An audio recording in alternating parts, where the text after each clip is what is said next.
We've seen some minor improvements in fentanyl numbers coming down across the border, and we believe, frankly, that some of that stuff is now moving east because of the work that we've done on our southern border. The challenge is that while some of that stuff is moving east through Arizona, it's still coming back to California. What is the path forward, do you believe? I think the path forward is more interdiction. We're expanding our efforts along the ports. As I mentioned before, we're doing the terrestrial ports. We're expanding our efforts supporting Customs Border Protection now across the seaports and into airports, key airports across the state.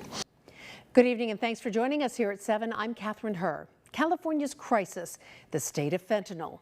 The crackdown on fentanyl in our state continues. Last year in California, a record amount of fentanyl was seized, enough to kill everyone in the world nearly twice over. So far this year, the California National Guard Counter-Drug Task Force assisted in the seizure of nearly 3.5 million fentanyl pills in the state and at the southern border.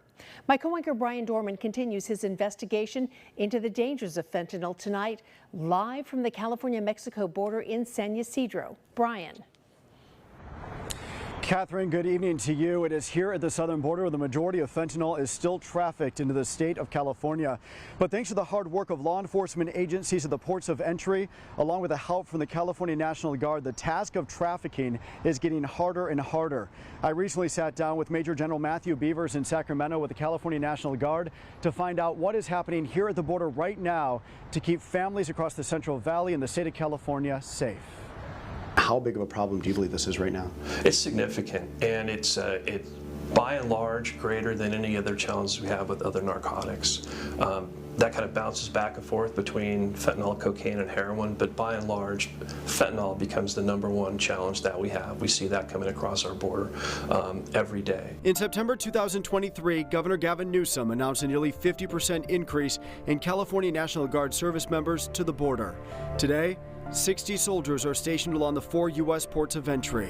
Their goal is to assist the U.S. Customs and Border Protection in stopping fentanyl from entering California. And we've seen some minor improvements in fentanyl numbers coming down across the border, and we believe, frankly, that some of that stuff is now moving east because of the work that we've done on our southern border.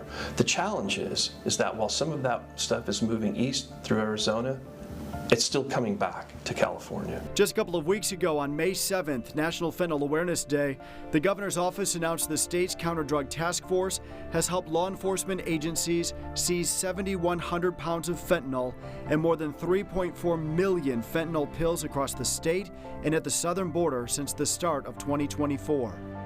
General, I must ask, when we break down those numbers, what does that mean? I mean, to get that much fentanyl powder and pills off of the streets across the state, what does that mean? It means it's taken that money out of the hands of transnational criminal organizations. It's taken it out of the pockets of drug lords, be it in Mexico, in Central America.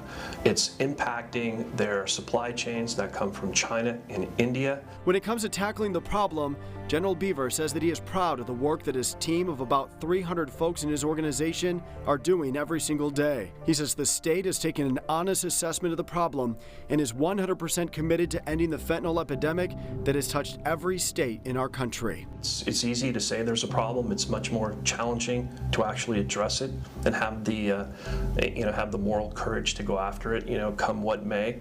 We're not always successful as we want to be, but we are moving the needle forward. We are doing the things that we need to do. And it's not just enforcement.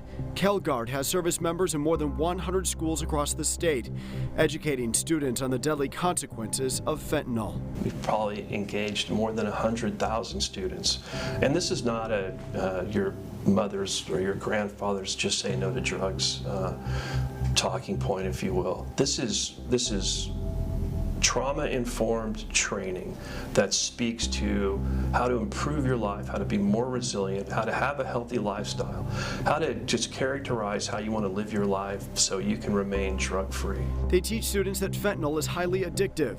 General Beavers often tells people meth takes 20 years to kill you, Fentanyl takes 20 seconds. He is most concerned about an alarming trend of more people deliberately seeking out fentanyl to feed their addiction.